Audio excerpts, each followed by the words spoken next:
A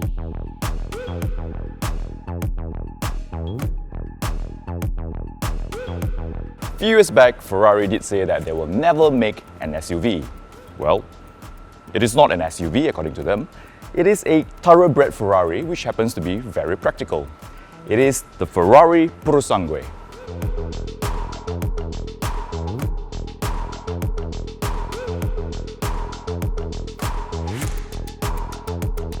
We have come to the land down under for Universe Ferrari here in Sydney, Australia.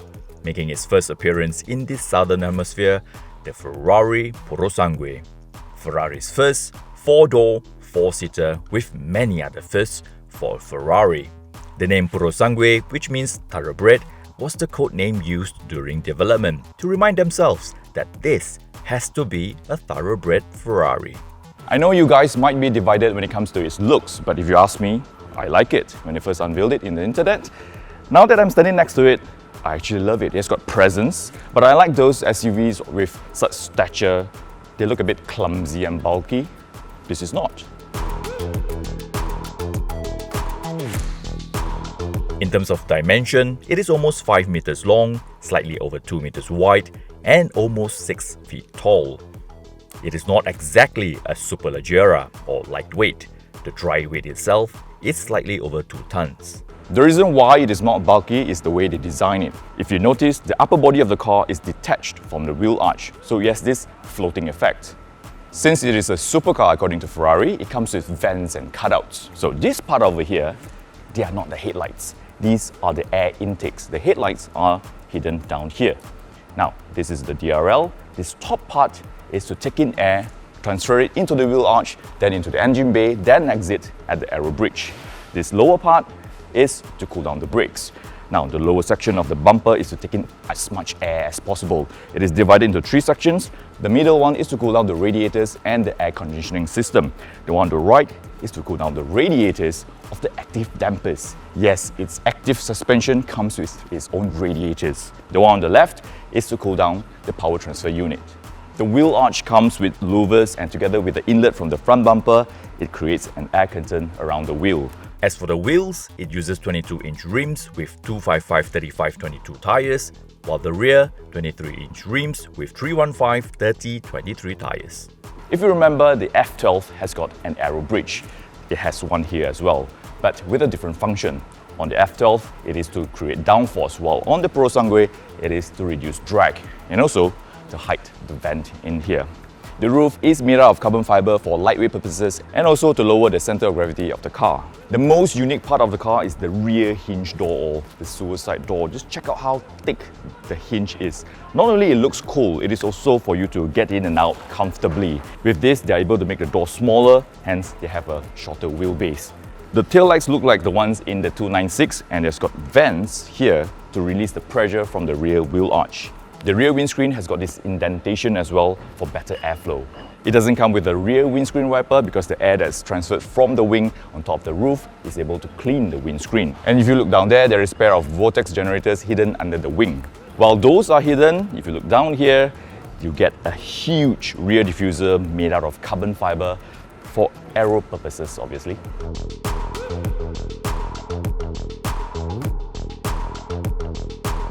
In here lives a beast. But before that, check out how huge this hood is. Now, the Purosangue has got a mid-front engine setup. As you can see there, the engine is positioned before the front axle. Embedded in there is a 6.5-litre V12 naturally aspirated engine, staying true to Ferrari's heritage. There is only one engine option as of now, which is the naturally aspirated V12 that makes 725 horsepower and 716 Nm of torque. This 6.5-litre V12 engine is designed to provide high torque at low revs to overcome the inertia of this heavy beast. You get 80% of maximum torque at as low as 2,100 RPM, which is 573 Nm. It propels you and your passengers from 0 to 100 in just 3.3 seconds, 0 to 200, 10.6 seconds. It maxes out at 310 km per hour. Just like the A12 Superfast, it has got a transaxle layout, which means the 8-speed dual-clutch gearbox is placed right at the back. But the engine powers all 4 wheels. So how does that work? The front axle has got a power transfer unit that comes from the engine to power the front wheels, which is quite a unique setup because the rear axle and the front axle do not connect. So with this transaxle layout, they are able to achieve almost perfect weight distribution. In this case, it is 49% front, 51% rear, which is ideal for a touring car. Ferrari's biggest, tallest and heaviest stallion is equipped with the best vehicle dynamics technologies Maranello has to offer. For starters, it comes with independent four-wheel steer just like the 812 Competizione, offering agile handling, and also it has side-slip control version 8. For stopping power, it gets the 296 GTB's excellent ABS Evo brakes with 6-way chassis dynamic sensor. This updated version 2.0 is developed to cope with low grip surfaces. To manage the mess around corners, Ferrari developed the world's first Ferrari active suspension technology, using Multimatic's true active spool valve system shock absorbers with 48-volt motor to reduce body roll and pitch. Not forgetting hill descent control as well, which is a first for a Ferrari.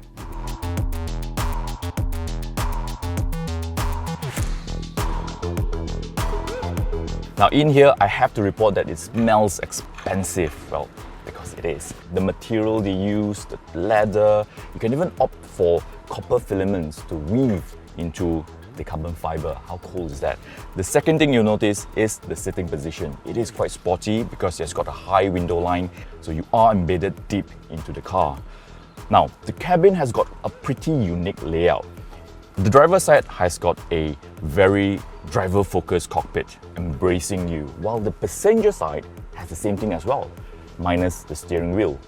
The driver's side has got a SF90 laid out, basically a curved digital screen, touch-sensitive steering wheel, and Manettino as well. As for the drive mode for the Purosangue, there's ice, wet, sport, and CT off. There's no race, obviously.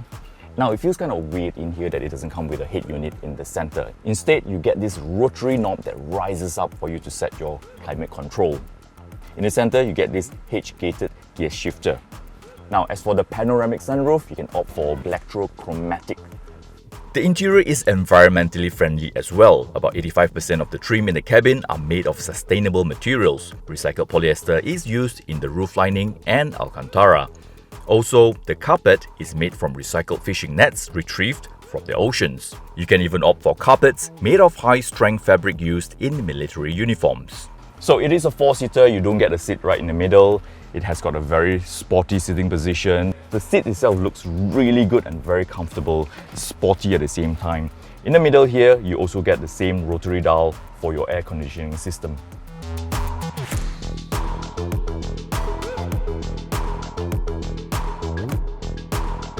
The Ferrari Purosangue starts from 400,000 euros. It is set to arrive in Malaysia first quarter of 2023. Now, however, you can't just walk into a showroom and buy one. You have to register your interest and later on find out if you're getting one or not. Because Ferrari is only setting about 20% of their production capacity to build this. It's a bit like buying a Rolex actually, except that this is a lot more expensive. What do you think of the Purosangue? Let us know, comment below. If you want to find out more about this car, head on to AutoBuzz.my. Ciao.